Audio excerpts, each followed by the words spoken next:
Welcome to the Liberty Without Compromise podcast with Dan and Dawna Wilson. This is episode 3 in the series Power Player Pastors of Kootenai County. We're going in depth to uncover what's going on with the leadership in the largest and most influential churches here in Coeur d'Alene, including transcripts from actual conversations.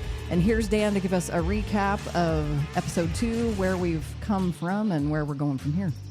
Of course, in our very last episode, we spoke about a conversation that we obtained legally, the video recordings of this conversation. We've made transcripts where this person was discussing in support of me, not sent by me, but a parishioner of the church that this pastor heads up, and their advocacy of me to this pastor. And really what took place was there was a lot of being a mouthpiece for Bob Norris, the sitting sheriff, a lot of excuses made for him, misrepresentation of my policies and ideas and stances, and then lastly, completely discounts who I am and what I'm attempting to do as I am running for sheriff. For those that may not have listened to our first episode, in that episode, I started out with a soundbite. The Sunday after the election that I lost for Kootenai County Sheriff in 2024, this pastor decides that he needs to use me as an example as to, why people like me lose. And that's going to be in episode 1 here on the Liberty Without Compromise podcast. It's episode 1 of this specific series. And as I said in the previous 2 episodes, we are doing this because we really experience, and I say we because you've been with me the entire time running this race, but I as a candidate really received a lot of cold shoulder from day one from the local churches.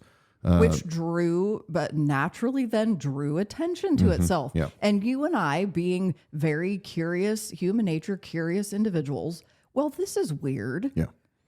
Well, and I think that's going to come out in a later episode, is the parishioners of this specific church, for this pastor that we are currently talking about in the first 2 previous episodes, how those operatives, because let me be absolutely clear, they're operatives.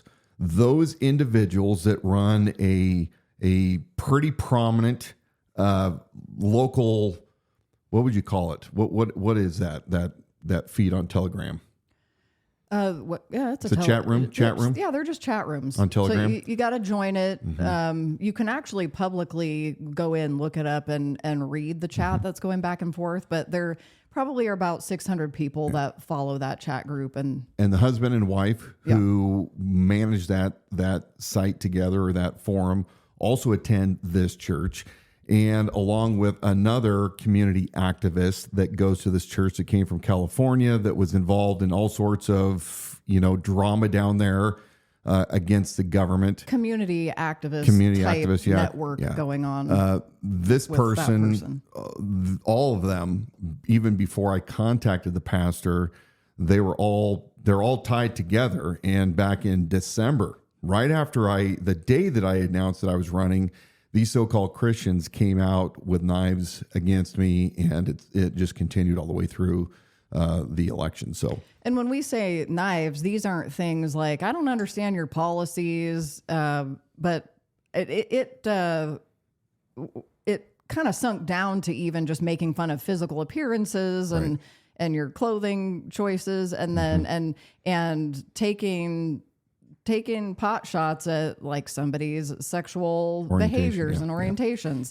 And these are advisors to this pastor. I'm going to point out these are advisors. Now, we're not going to talk about them because we have a special episode just for all of the inner circle of this pastor. But in episode 3, we find ourselves in a meeting that one of our supporters had requested. And this supporter obtained audio on their behalf. Again, I will state this very clearly. I never sent anybody on my behalf to any pastors, to include this pastor, but they were compelled because they said it didn't make sense. Dan Wilson aligns perfectly with everything that you say and believe. And it doesn't make sense that you would not meet with Dan and get to know him. Yeah, these are people who attend the church, and not that they showed up for a month attending the church. They had attended the church for years, and it just didn't make sense. So these questions, the questioning was happening by people who attended this pastor's own church, and that's why they had natural curiosity about it. And the more they questioned, the more the hackles of the pastor went up, and it didn't make any sense. So we're going to read through this. I'm going to be reading the parishioner as well as the pastor's comments. And Dawna is going to be reading the person that we've titled Fed. Now, the reason we titled it Fed is because this individual, as you will soon learn, is former federal law enforcement. And we have questions as to this person and all the different things that they're involved with right here in Kootenai County. I think the people of Kootenai County that are listening to this, and also people around the country, should be listening to this to see if they see some patterns that are also similar to what we're experiencing here. I'm questioning if we have outside influences directly working against the conservatives right here in Kootenai County, right in our midst. So, and the starting point with this conversation that happened on that day is, why is this person in the room? Well, why were they there? Yeah. Well, if we go back to the previous episode, I think that this pastor alludes to that he wants people that have legal authority to an be able understanding of the law. Understand, even though he likes to come to his own conclusions as to what is or isn't legal as he's telling people in conversation, he still wants to have somebody there representing him. So we're going to join in to this meeting that was held in the summer of 2024 during the Kootenai County Sheriff race. And we're going to begin. So the parishioner is in this meeting with two other individuals. And the conversation starts out addressing the person in the room along with the pastor. So what is your guys' relation? So once again, I'm going to set this up because that doesn't quite make sense. But the person that gave us these transcripts is asking this person in the room along with the pastor, who are you? What's your guys' relationship? Pastor: well, she's a member of the church, and as you probably already know, and she is a part of a group of people that I meet with on a fairly regular basis for political advice. As you know, I'm supposed to be a pastor, not a politician, and I don't have time to do all the homework and research on anything political, so every Monday morning, they give me a briefing on everything going on, local, state, national, so that I have better information, which is helpful. So the Fed, of course, has a legal mind. She's former FBI. Oh, no. DHS Customs and Global Security. Oh, I thought it was FBI. And so she always has amazing insights that are helpful to me. And that's why we talked on the phone and I said, is it okay if I have somebody join us? And that's why. And so are you here on like official business? Are you working for Dan? The parishioner goes on to say, well, I do know Dan personally now, but I'm here just because I wanted to have an open conversation about both candidates. On the phone, you had mentioned legal counsel or legal representation. Is that something that you're providing? I'm not an attorney. Pastor: she helps me to be able to see and know things that I would not know on my own, like certain claims. If somebody says, I'm going to do this, well, can it even be done? There's a lot of people that say they're going to do certain things. And I've seen that in the national level like crazy. And, so I just want to have that extra help. She's not here to protect me. Parishioner says, okay. Not only was I in law enforcement, but I was also, I've done analysis at the Attorney General's office. I did that for 6.5 years in a more civil kind of thing. My background is investigative and an analytical one. Parishioner summarizes and presents Wilson versus Norris answers to the Kootenai County Republican Central Committee vetting survey, where Norris's survey clearly lacked answers to questions and continues to compare Wilson versus Norris's answers side by side. The difference is that Dan's answers are much more in-depth, whereas Norris's are short and lack detail. Parishioner continues to present a packet from North Idaho Slow Growth, which delves into Bob Norris's law enforcement experience. So then the Fed goes on to say, can I ask you a question? Can you explain to us who North Idaho Slow Growth is? Who is the board of directors? Parishioner, I think it's just a private thing. I think it's one person that runs it. So if it's just one person that runs it, why is that person's information or opinion significant, or that's what you believe? Parishioner, I believe she's a researcher, and a lot of information she found are concerns on Norris and Matari's website. And a researcher for who? Does she have a background in that? Do you know her personally? Do you know her name? I do not. Would you be surprised to hear that her name is Teresa Roth? And is she registered with the state? Is North Idaho Slow Growth registered as a business with the state? Or do they have a board of directors? The research that she does can be found on Norris's and Matari's websites in their qualifications and their bio, and she just goes more in depth. So you said, and I'm a polite person, that's what I am. So you said you believe some of the stuff is on their websites. Have you gone point by point to try to see and verify that everything she said is in fact on their website? The parishioner, in summary, goes into Bob Norris's qualifications found on his website, reporting that he did work for the Los Angeles Fusion Center, and that's included in Teresa's documentation. The parishioner asks about their understanding of having legal counsel there and if they are there to interject. Well, I'm not legal counsel. I'm just an objective voice. I can ask the pastor, do you know what a fusion center is? Pastor, I do not. I don't even know who Teresa Roth is, and that's why she's here, because I don't have time to get into the minutia of everything political. That's not my role. This is not an attack, and some people might have a tone of voice problem, but I know that in talking with him, he's so busy that oftentimes he may not understand. And we may understand it and have done our research. We take for granted that it's just like agencies coming from the federal government. We use acronyms all the time. We just take for granted that people know what acronyms are, and they don't have a clue what we're saying because we're talking in acronyms. So when you say fusion center, does everybody know what a fusion center is? That's kind of important for him to understand where you're coming from. And even for you to understand, to make sure that you know what a fusion center is. Because I talk to people on both sides of the aisle on any number of topics, and they'll say, well, X. Well, do you know what X is? Well, no, I think it's this when it's actually this. And it's something about misunderstanding the terms. And I think in political campaigns, oftentimes we will talk about, we use words, but we're defining them differently. And so we don't have the same understanding. That's all I'm trying to do, is to make sure we're all understanding these terms and these people and these organizations. Pastor, and we're not adversaries. The parishioner continues presenting facts about Norris's background, including work with federal agencies and sharing information from local law enforcement to federal agencies and law enforcement data collection, and Norris's connections to Mossad and Shin Bet. So the Fed says, just for you, I think pretty much everything you said is right on. Fusion centers were created right after 9/11 by DHS because the reason DHS was created, the breakdown of communication between agencies, therefore, it was mainly between the FBI and immigration, and they dropped the ball, and those terrorists got in the country, and then 9/11 happened. So it was an attempt to interrupt their abilities so that they wouldn't have a natural disaster like that ever again.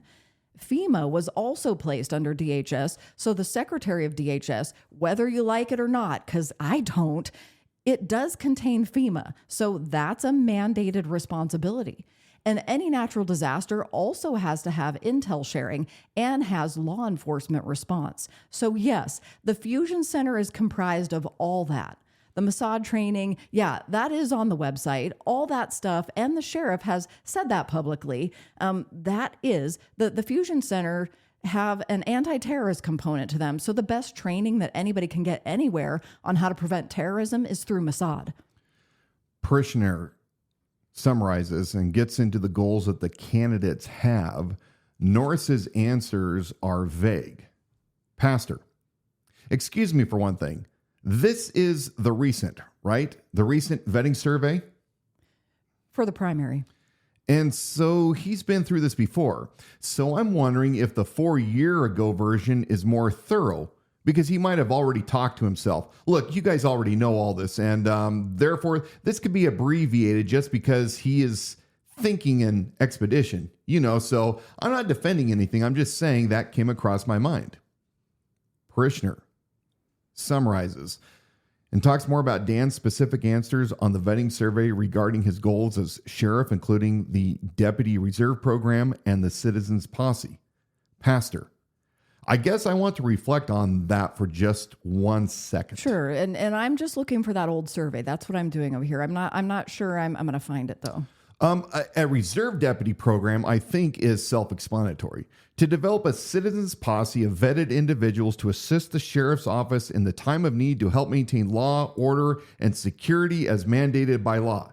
Again, I'm not trying to be argumentative or defensive, but all of this looks to me like it's summarized in this brief. It's like one in the same. This is detailed, and that is like an introductory comment that could include all those. I'm just wondering about that, if it's even possible, if it's legal, if it's financial. I mean, it seems to me like it would be highly unlikely to be reasonable in relationship to the liability problems. So do you know, to try to fill that in, do you know what the purpose of the posse would be? Parishioner, I believe Dan explains it on his website and in podcasts. Okay, but do you know, obviously I don't have time to listen to the podcast. Parishioner, he just wants individuals with a variety of experience, whether it's medical, technology, business, people to be supportive. And how is that different from Kootenai County currently has, the sheriff's department works with the emergency management, and they have a 200-memberish volunteer group that already do search and rescue, and they're there to be stood up if there's a problem. They train. How is that different? I don't know. We're going to stop this for a second because there was a lot that was just stated. Yeah, and then I was hoping we would do that. So you have, again, for those that may just be tuning in, you have a parishioner that happened to be a supporter of mine that's in a room to talk with the pastor more about me in person, about my policies and who I am. The pastor invites a former federal agent, a Homeland Security agent, into the room to be his advisor because he doesn't have time to look into political stuff, and he needs this group of people to advise him weekly. And so they're going over some of my 2024 campaign platform. And this person came into the room with notes because they wanted to stay on track. They wanted to present our person. Yeah, and a member of the church, again, meeting with her pastor. Yeah. I guess that's what needs to be emphasized. Right. She had her own political concerns because of the confusion that was created when they just organically and genuinely originally wanted you to meet with their pastor because your values are the same. So they come into this meeting with an outline to go through because they wanted to stay on track and they wanted to represent things factually. But they don't get to stay on track because they're continually... They are, and that's where I was going with this, is continually derailed.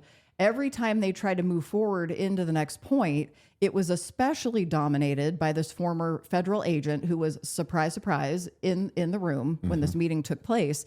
And you can see what's happening here is they aren't serving so much as to educate the pastor and to say, oh, well, this is really how this works. But it's far more so for the church parishioner that was going in to have this meeting. It's to derail every single point that they're trying to make, which really is to derail Dan Wilson. To derail Dan Wilson and say, this is not how this works, and this is why this isn't possible. And so the parishioner brought up the Kootenai County Republican Central Committee vetting survey. Yeah. And I had filled out the survey, and sitting Sheriff Bob Norris had filled out the survey. And the survey has two purposes. One is for the candidates to answer how close they aligned with the Republican platform, how much they understand about limited government and typical Republican principles.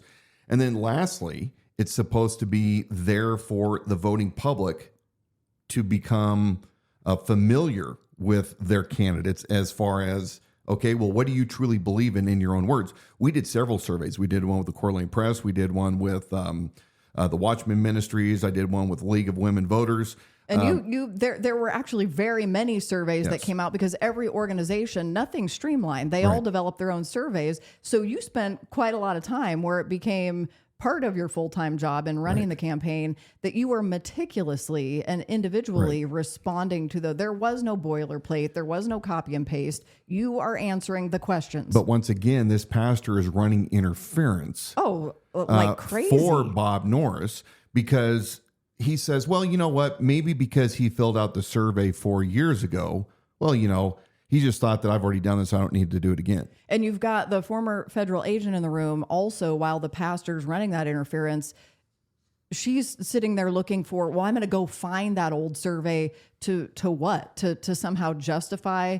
Well, Norris never needed to fill that out because, and the thing is, they don't let this go. You're going to find as this continues, they camp on this for quite, even if they attempt to move past it, they're right back covering for Norris. And everybody already knows where he stands. That's a comment that's coming up, that to continue to try to cover for him. And you presented that here's why that doesn't work. Here's why you don't get, remind me of that again. Here's why it doesn't work to just say, well, everybody knows where he stands. He answered that 4 years ago. Why doesn't that work? I think for several reasons. Number one, you don't have the same people looking at these surveys that you did 4 years ago. Most people can't remember what they did last week. Not to mention you cannot access it. It doesn't exist. You cannot access the answers to his survey from 4 years ago. It's not accessible. Right.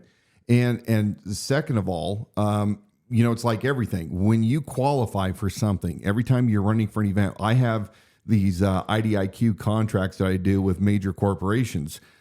We don't get to just sign a new contract. We have to go through the entire application process every time these things come up, and it's standard protocol. You don't get to just say, well, I'm in the position now, so therefore I don't have to put in the work. It's expected that every candidate has to put in the work. And really, this is one of two things. It's elitism by saying, well, he's already there, so he doesn't have to do the work again. His time is too valuable, more valuable than anybody else's. Yeah. Or it's number your fault, two, your own fault. Number you're two, what they're really doing is they're covering for his ineptness, his inability. Because when you look on our website, theidahosheriff.com, you can still see the side-by-side comparisons. Bob Norris doesn't know the first thing about limited government. He's an imbecile. But they're covering for him to say, well, really, everybody already knows where he stands because he did that 4 years ago. And I just want to hammer on this point. You're telling me that a person doesn't grow and change in their responsibilities in 4 years. Are you trying to tell me that their alliances in a political position, a politically elected position, doesn't change in 4 years?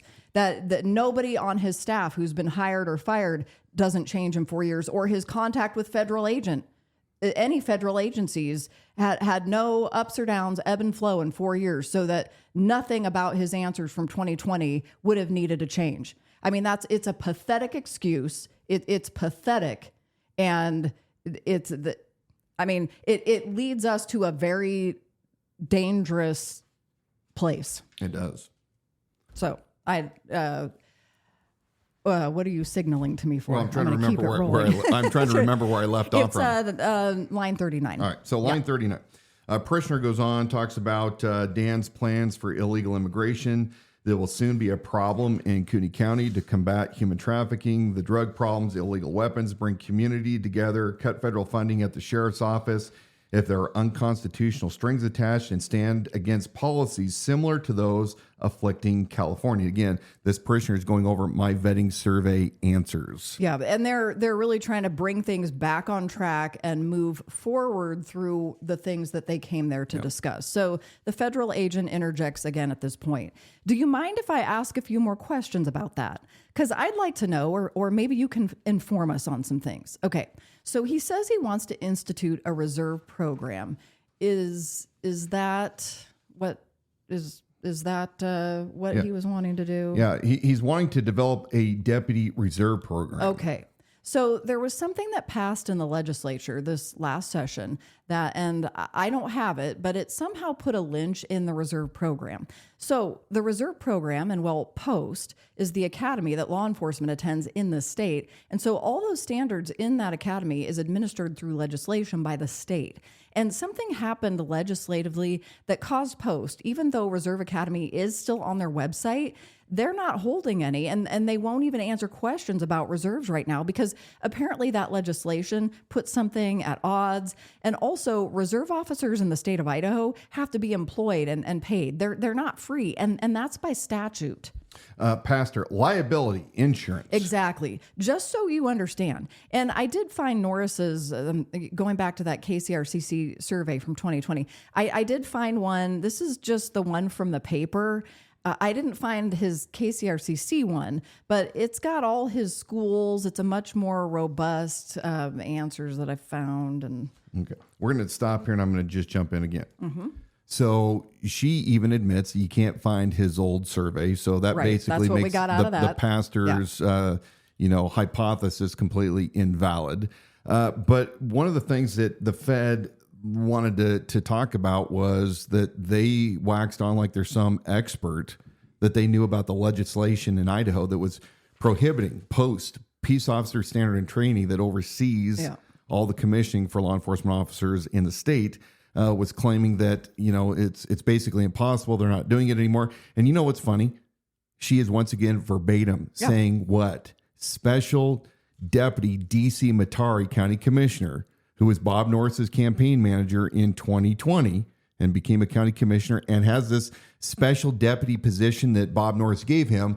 Well, he came to my kickoff rally back in December of 2023, and he tried derailing me on this. And you know what? He's factually incorrect. Yep. So we know that this former federal agent is getting her talking points from D.C. Matari, or she's giving those talking points to D.C. Matari. And I would argue that's the case. And here's where it's at. They're both incorrect. I personally spoke with Post to make certain that I had not misinterpreted local state statute.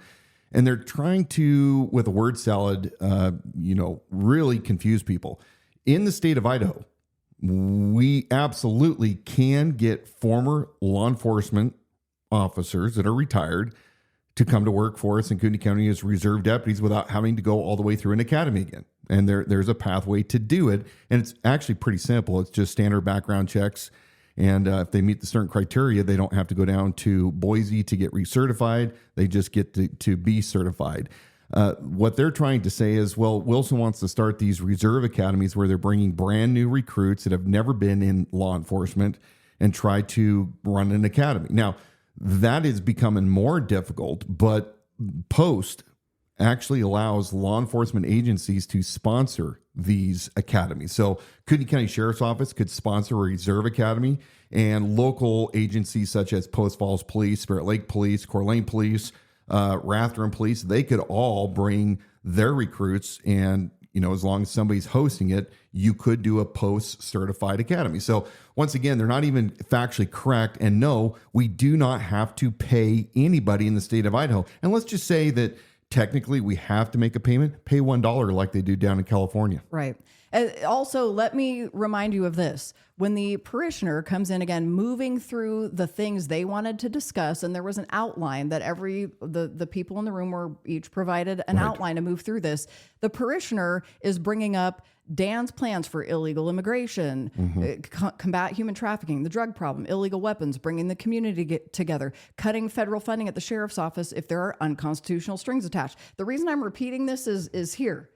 Because the Fed interrupts with, I have a question about that. And what are we talking about again? Nothing that was just presented that the parishioner is attempting to move forward through. No, we're back talking about Dan's reserve officer program. So it was obviously a pre-planned statement that this former federal agent was in this meeting to make sure that they were dispelling that Wilson cannot possibly do this. And again, Dan just presented, and these are people, Dan just presented why that he absolutely would be able to move forward with that plan. They're clearly in this room. The former Fed is in this room to dispel that. And to try to run interference. Yes. And knowing full well, Bob Norris has no plans of implementing this. And Well, so Bruce they're Matari working told together me- to present Yeah, why it can't be when done. Bruce Matari was running for county commissioner in 2022, I met him for the very first time. I believe that he was a weasel within 30 seconds of meeting him, as many people do as well. But I asked him the question, didn't tell him that I was a reserve officer at the time, which I was. And he said, we don't want to waste our time on reserves because they're a waste of time and resources. So clearly, Bob Norris never, despite what he's trying to say now, never had any intentions of bringing in reserve deputies because he's trying to build a kingdom. Yeah. So we can go back to line 44. The pastor had just previously stated that, look, he's concerned about liability, insurance, etc. Mm-hmm. Okay, exactly. And just so you understand, and we've already said that they then pulled up a survey of Bob Norris's, but it was not the KCRCC one. So we've established that. So on line 45, the pastor moves forward. Pastor says it makes sense in a way. By this point, he probably thinks you guys already know what I'm doing, and so to be abbreviated. And of course, I think if I'm not mistaken, and again, I don't know this to be a fact, but I think he has the endorsement of the KCRCC. So then the Fed says, who, Bob? Oh, well, as the Republican, he got the endorsement before Dan changed parties, and Dan is now running as an independent. Okay, I'm going to stop this one real quick, too. That is also factually incorrect. Mm-hmm. I saw the writing in the wall, as I've talked about in other podcasts and on our broadcast, the Idaho Sheriff live events and in person, that when I saw how skewed that vetting committee was, and many of the members of that vetting committee were actively promoting Bob Norris, I jumped and said, screw it, I'm going as an independent. So that was factually incorrect. I jumped before, just to be, and this is pretty important. I didn't not get the endorsement and say, well, you know what, I'm now going to run as an independent. I already saw what they were doing, and I cut strings with them prior to them making the vote. So that is a fact. Anybody that wants to challenge that, I will provide that fact because it's a lie that's been promoted. Well, and this, I'm not going to let it stand. You've got to understand, the former federal agent in the room this day is a highly intelligent woman. And so she knows exactly what she's presenting, when it is and is not factually correct, and that you can just kind of take the truth and smudge and smear it a little bit and get the people to gobble it up. She's a professional. She did it for many years. Yes, she is no dummy when it comes into this room. Yeah. So anytime that she's playing naive, I assure you, as an experienced investigative agent, that doesn't happen. So we're going to go on. We're just going to continue through line 49 to wrap up where they're camping on covering for Bob that his KCRCC survey vetting answers were one-liners and didn't go into it. And then we're going to move on to our next episode. So we'll wrap this one up. So the pastor says, I'm only thinking about why the statement is brief compared to elaborated upon, and I get it. If I were Dan, I would elaborate too, because nobody knows anything about what he thinks, whereas maybe Bob thinks, maybe everybody knows what I believe already, so I don't know. And the parishioner says, for new people, that could be a bit of a bummer, though. And the pastor says, yeah, if they're not paying attention, sure. The question is, why are they so hell-bent on brushing off the fact that it is a problem that your current sitting sheriff isn't answering those questions? They're vague, and they're just brushing it off. And this has a simple explanation. I'm just going to tell you what the simple explanation is. And they want to hold me to a certain standard, but yet they don't hold the sitting sheriff. Who's Dan Wilson? Where did he come from? He's supposed to be the professional. You would think that, and when I was in law enforcement, they expected nothing but 100% professionalism.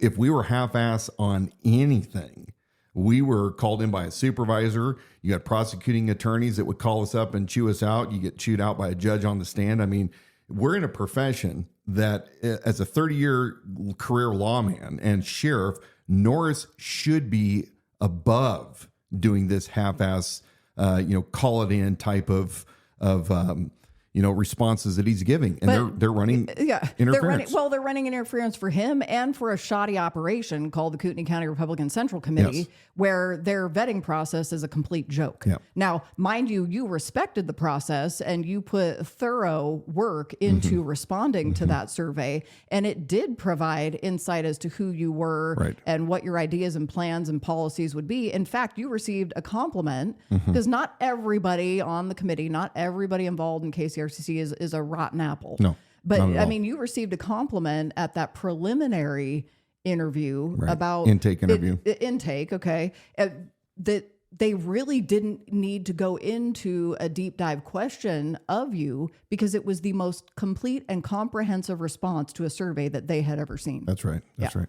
So we're going to discuss that further in the next episode. You're going to be surprised to find that the pastor and this former federal agent still return to this idea of covering for Bob Norris's lack of answers on that vetting survey coming up in the next episode. They move beyond it, and somehow they just keep coming back. Again, I want people to ask the question, why is a former federal law enforcement agent, self-proclaimed Department of Homeland Security agent, involved heavily with this pastor? We're going to find out more as we dive deeper into this conversation that took place, what this federal agent's background is, and why we should be very wary. Do we have a 10th Amendment violation going on up here in Kootenai County? Do we have federal agencies that are attempting to keep control of the Republican conservative bloc of Kootenai County, Idaho? Yep, I assure you, it gets more disturbing. Thank you for listening to episode 3 of the Liberty Without Compromise podcast with your hosts. We're here, Dan and Dawna Wilson. Thanks for joining us. This is the Power Player Pastor series. Again, number 3 of that series. Listen and subscribe at libertywithoutcompromise.com or wherever you get your shows.